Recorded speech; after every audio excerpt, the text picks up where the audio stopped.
Okay, hello, welcome. So we have another lesson. We're going to discuss today about the sequences. In this lesson, we're going to find or how to find the sum of the n terms of an arithmetic sequence. How to find the sum of the first n terms of an arithmetic sequence? Okay, we're going to use this formula S of n equals n over 2 times 2 times a sub n plus n minus 1 times d.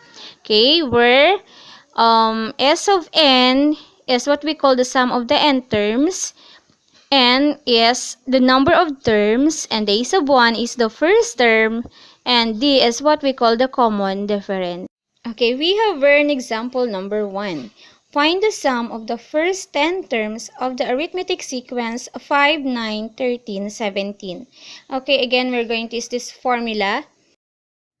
Okay, now the first step is to determine the following. We're going to determine what is S of n. Our S of n is S of 10 because we're going to find the sum of the first 10 terms of the arithmetic sequence. Therefore, n or the number of terms is 10.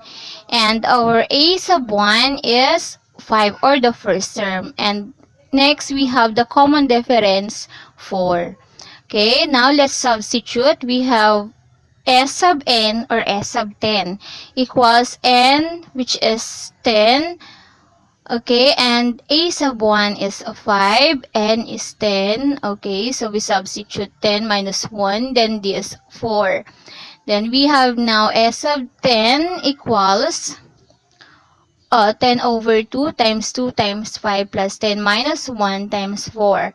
Then now we have S sub 10 equals 10 divided by 2 is 5. 2 times 5 is 10.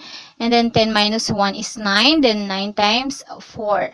So S sub 10 equals 5 times 10. 9 times 4 is 36. So we have S sub 10 equals 5 times 10 plus 36. So 10 plus 36 is 46. So we have S sub 10 equals 5 times 46. And S sub 10 now is equal to 230. Therefore, the sum of the first 10 terms of the sequence is 230. Okay, now let's have an example number 2. Find the sum of the first 20 terms of the arithmetic sequence -2, -5, -8, -11. Again, we're going to use this formula. Okay, the first step is to determine S sub n, which is S sub 20 because we're going to find the sum of first 20 terms. And the number of terms is 20. And then we have a sub 1 or the first term is -2. To find the common difference, we're going to subtract -5 minus -2. So we have negative times negative is +2. Therefore, we have -5 plus 2 equals -3. Then the common difference now is -3. Okay, or we're going to subtract -8 minus -5, -11 minus -8. Okay, and then we're going to substitute the values. We have S sub 20 equals, n is 20, so 20 divided by 2, and a sub 1 is -2, therefore we have 2 times -2, plus n is 20 minus 1, and this -3. Okay, we simplify. S sub 20 equals 20 divided by 2 is 10, times 2 times -2 is -4, plus 20 minus 1 is 19 minus 3.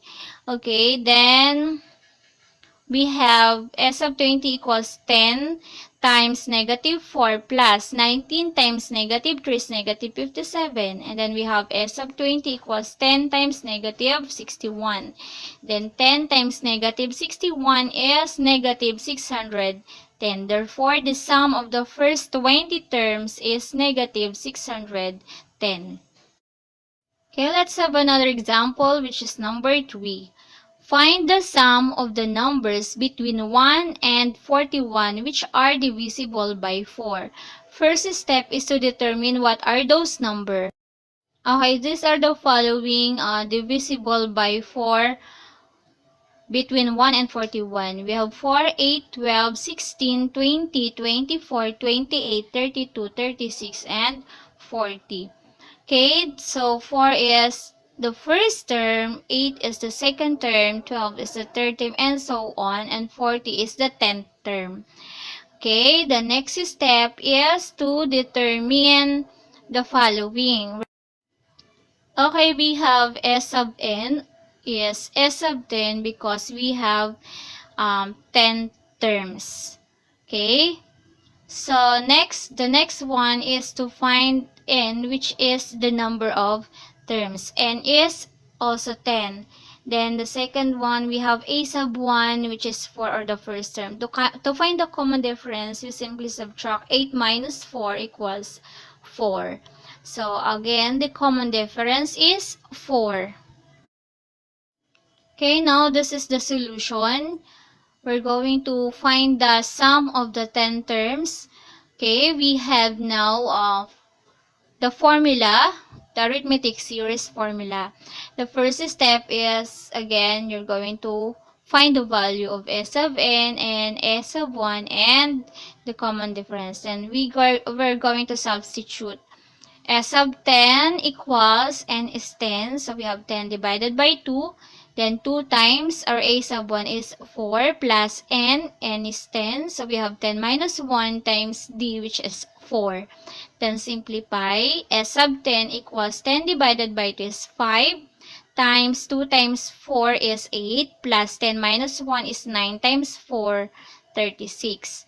So we have now S sub 10 equals 5 times 8 plus 36. The next we have S sub 10 equals 5 times 8 plus 36 is 44. Therefore, we have S sub 10 equals 220. Okay, the sum of the 10 terms is 220. Okay, now this is for your home activity. You're going to find the sum of the following arithmetic sequence. Okay, we have 7. And we're going to remember that we have the what we call the odd numbers and even numbers. Odd numbers are 1, 3, 5. Even numbers we have 2, 4, 6, and so on.